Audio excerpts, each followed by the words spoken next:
My name is Kim Rivera. I'm 44 years old. I am a corporate accountant. I work for Performance Food Group. We are food wholesalers, so we sell food to restaurants. Our company is very large. They are about 16 billion in revenue last year. Thousands of employees. We have locations in all 50 states. I lead a shared services group here in Centennial, Colorado. I have about 30 people on my team right now. I have probably reporting to me about 75% females and 25% males. It's quite unusual, but I don't report to any males at this company. I have a dotted line reporting relationship to an SVP of finance. She's a woman. My VP is a woman. And her boss, our chief accounting officer, is also a woman. I actually just hired a woman as a staff accountant, and one of the reasons that she chose our company is because we did have so many women in leadership positions. As a director, I am meeting with a lot of people and helping facilitate things for my team. So I might meet with the Richmond team. Our tax team is there, as well as our financial reporting, so I meet with them a lot.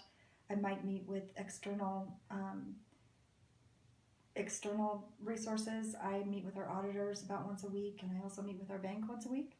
And they are primarily male. Our bankers and our audit teams are male. Our partner at our audit firm is a male. Yeah, they're almost all male. I think they have maybe one or two females on their team. I have had an experience where I was the only female on the team, on the executive team. I was working as the VP controller of a IT services firm, and it was consulting, and IT services are traditionally very male. We would have meetings offsite. We'd go to a hotel, and all the executives would fly in, and we would have all-day meetings in boardrooms at hotels. The meetings would all go well, and I felt very accepted, respected, heard, that kind of thing during the working sessions and the business portion of the meetings. But then afterwards, all of the partners would go out drinking and not really invite me to come along. That was an interesting kind of boys club experience where I definitely felt on the outside. Another thing that I think happens to women, and I've experienced myself, is that you are judged on your physical appearance. We had a chief operating officer who called me cute. He would always call me cute, which I thought was really inappropriate. I mean, I don't think he would ever do that to a male coworker. I don't believe being a woman in the workplace is an advantage. I think my experience is that it's more of a disadvantage. Primarily trying to balance family and family responsibilities with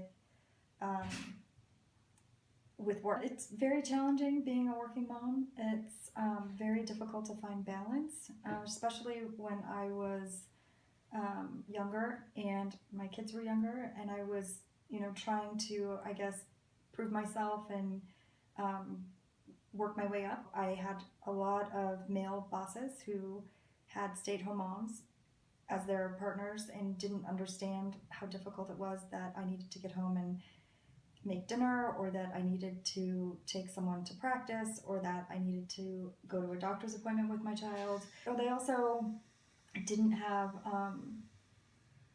an understanding of how difficult it is for kids to not see their mom for 12 hours a day. So they had sort of no qualms about us working until midnight and those kind of things, which is very difficult for a family.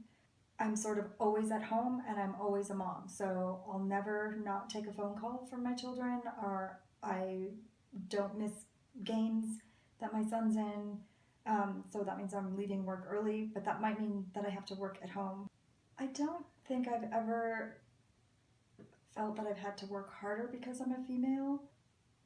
I always work hard, so I don't know how I could work any harder. I guess is what I'm saying.